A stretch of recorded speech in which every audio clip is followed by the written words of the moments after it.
because it is the moment we've all been waiting for. It is his story, Ralph's story of the week. Drum roll. Bang. There you go. Thanks, Mike. You're welcome, Ralph. Mike, the story Better of the be good. week- It better be good. It better be good, yes. Yeah, it better be good.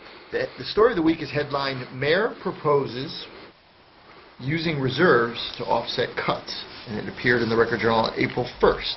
And in the story we learned that Mayor William W. Dickinson Jr.'s proposed budget for the next fiscal year calls for $162.1 million in spending and raises the mill rate by 2.44%. Also in the story, we learned that the Board of Education requested a 2.99% funding increase, but that Mayor Dickinson the mayor's budget increases education funding by only 1.8%, or 1.77 million, as compared to the 2.95 million the board requested. So is Pat Reynolds going to say ouch, or is he going to say, ooh, we dodged the bullet, let's find out? Great. Pat Reynolds, you're on the Board of Ed, you read it just like we did for the first time. Yeah. What do you think? Considering, in light of what's going on at the state level, I mean, we knew we were going to get cut. Are we happy with a cut? No, you're never happy with a cut. But considering, again, the circumstances. So I know you don't speak for the Board of Ed, and I know you don't speak for the administration, but I also know that you do your own thinking and you got your own, your own reactions, as we all do. But when you read this, in your mind, this is something that you fight and look for an increase, or you kind of lay low and don't call out the troops and kind of wring your hands and say, oh dear, we're going to just go with it somehow? Well, obviously we'll go back to the drawing board. I mean, look at the things, obviously a lot of our sustained budget, salaries, health benefits, I mean, we can't move on that. But, the Sal Menzo, Dr. Menzo, and the staff, the central office, are going to go through it again. And I'm sure they're going to present us with, with their plan, and then we'll sit like we usually do and discuss it. Again, the bottom line is you don't want to take anything away from the students. Yeah, but your personal reaction to Mayor Dickinson's decision about giving the Board of Ed a 1.8% increase, just more specifically, what was your personal reaction to that? I don't. It is what it is. No, I mean, See, I got to watch because I don't want to give the mayor any ideas. You don't have to watch. We already gave the mayor. Let me just interrupt you for a minute. Ralph and I gave the mayor an idea a couple weeks ago. Again, considering the times, 1.8, we are getting an increase. Yeah. We're not being flatlined. Right. So we are getting an increase. Okay. How do you interpret Pat's answer? Well, and then he's going to come back. He's going to have the last word. But okay. And then I want your reaction, too. Right. And I'll give you mine, of course. Okay. It's an opinion show. God, that's so many things. Where do know. I start? All right, let me start with, I'll pass on interpreting Pat's answer for now. Oh, but man. I'll go back to it, actually. Okay. But I will agree that I think that in the context of this year, getting an approximately $1 million increase, you probably have to be satisfied with that. And one of the reasons I say that is and we heard it on last week's show, there's been at least I've heard, more and more Democrats, including Governor Malloy and our guest last week, Mayor Dan Drew from Middletown, who are beginning to raise questions about how local school systems are run by both superintendents and boards of education. And what I mean is they're starting to describe it as a scenario where if you're a superintendent of schools, you are guaranteed under state law an increase in funding each year. You're also always bringing up the fact that you have other contractual obligations that mean you have to increase spending, that you don't send out a tax bill, so there's not a whole lot of relationship between what you're requesting and a request to the taxpayer. In other words, and I think that as the state lessens the amount of education funding that's coming to towns like Wallingford, and Wallingford has to rely on the property tax more for education funding, I think they're going to be looking, I think school systems are going to be forced to look at themselves beyond, for example, what they've done in Wallingford, which is look at the cafeteria workers. Yeah. What they're going to have to begin looking at is, why do you have this administration? What is this administration doing? Pat just said, well, we don't want to hurt the kids. Well, I'm hearing even Democrats saying that, listen, if this money was going to the kids, we got no problem with it. We're concerned about other aspects of school spending. Those that don't follow town affairs all that closely think or may think that what the headline means is that the money that's being used in reserves is actually going to be spent. And so when the mayor says, I'm going to use reserves this year in the budget, he doesn't mean it's going to be spent. Mm-hmm. But if an accountant or a finance guy hears, we're going to be using $7.2 million this year, they think it's actually going to be spent, because we're using the word use in slightly different ways. So a more maybe precise use of language is that when the mayor puts $7.2 million in the budget from reserves, he doesn't intend to spend that money, because if he did, we would be running an operating deficit of $7.2 million. Mm-hmm. That would mean the fund balance would drop by $7.2 million. That would mean there goes the credit rating, there goes, the favorable interest rates, and that would bring us back to where we were about 10 years ago as far as fund balance. So the $7.2 million is put in the budget as sort of a contingency fund. It's only used if you absolutely need to use it to pay the bills, but the mayor is hoping that I'm sure that we're not going to be running an operating deficit. I don't believe for a minute that he put out a budget where an operating deficit was an inevitability. The amount of money that the mayor designates in the reserves to be spent if absolutely necessary, that is, everyone is hoping we don't have to touch it. Let's take some history. Mm-hmm. And I hope I didn't garble what I was trying to... No, I wonder, though, if I get... Yeah.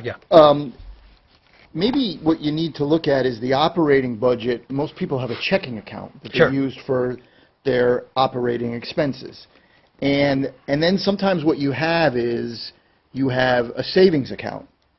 And if for some reason, your checks can't be covered by your operating funds, the bank may have the ability to draw on line of credit. A line of credit, right. And that's a pretty good analogy. Okay, right? So just that may be one way to think about what the mayor has here. He has his operating account, and then he has his line of credit. Let's take a look at some history, Yeah. and that may help me explain what I tried to bumble through. The far left are the fiscal years. I went all the way back to fiscal year ending 2004 and brought it forward to the mayor's current proposed budget. In the middle column in black is the amount of money the mayor designated from reserves that he said he was using, putting in the budget. In fact, that money never left the fund balance.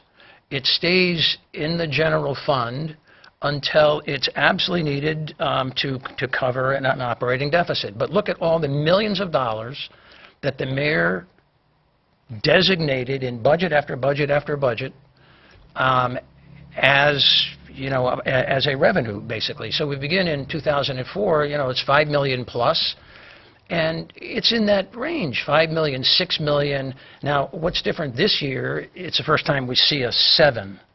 Yeah. And it's also great uncertainty at the state level as to what's going to happen with state revenues.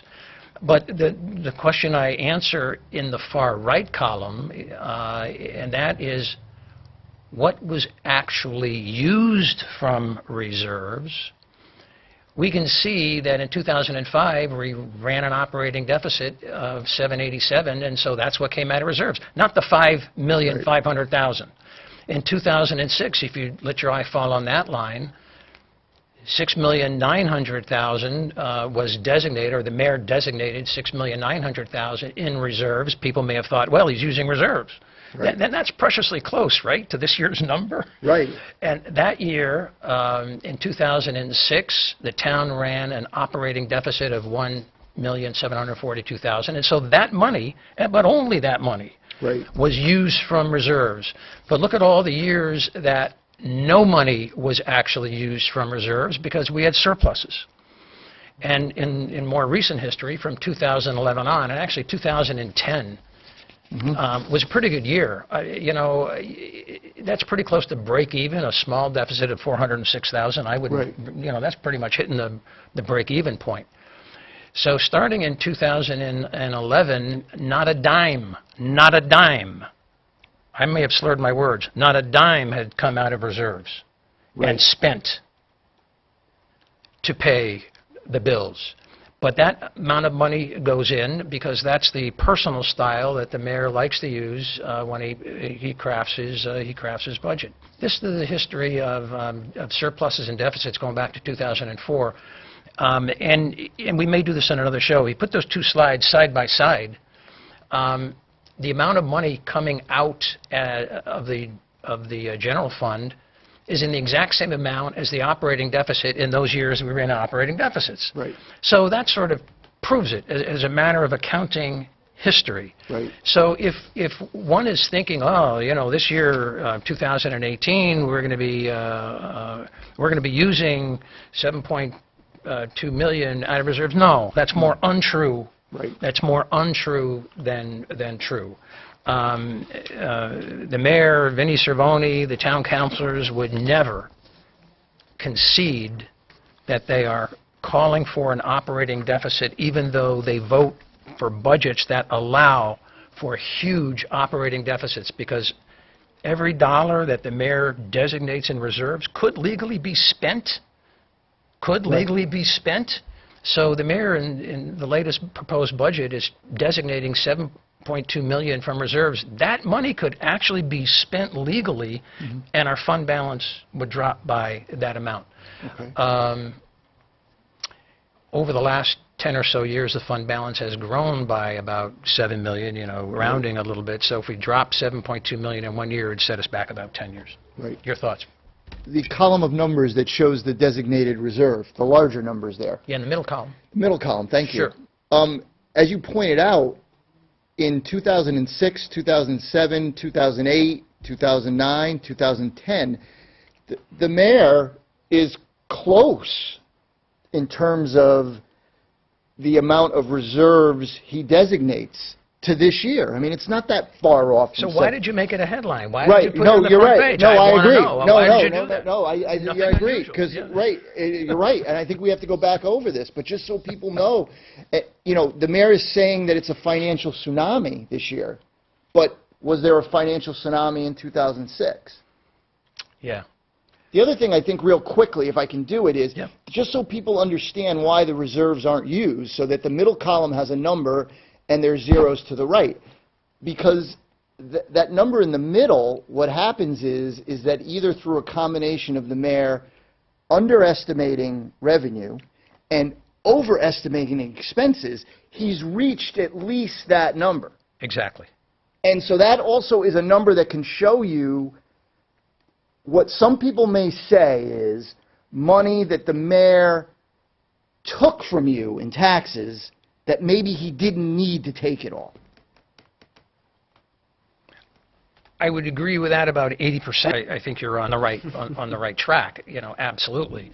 So when the mayor says we need to take 7.2 million out of reserves because we're saving you taxes by doing that, that's not true, and that's sort of a false choice. There's a way of budgeting so you don't need to do it this way, but very often when the administration presents it, it's like either do it my way or we'll have to raise your taxes 2 mils. Absolutely. Yeah, Pat? Yeah, and correct me if I'm wrong, thought a couple of years ago, I think we had shown the prior year like a $2 million surplus. Your Right. numbers aren't up there. Yep. And then... We had it, but yeah. Then the $2 million was put in the reserve, the rainy day fund. Yep.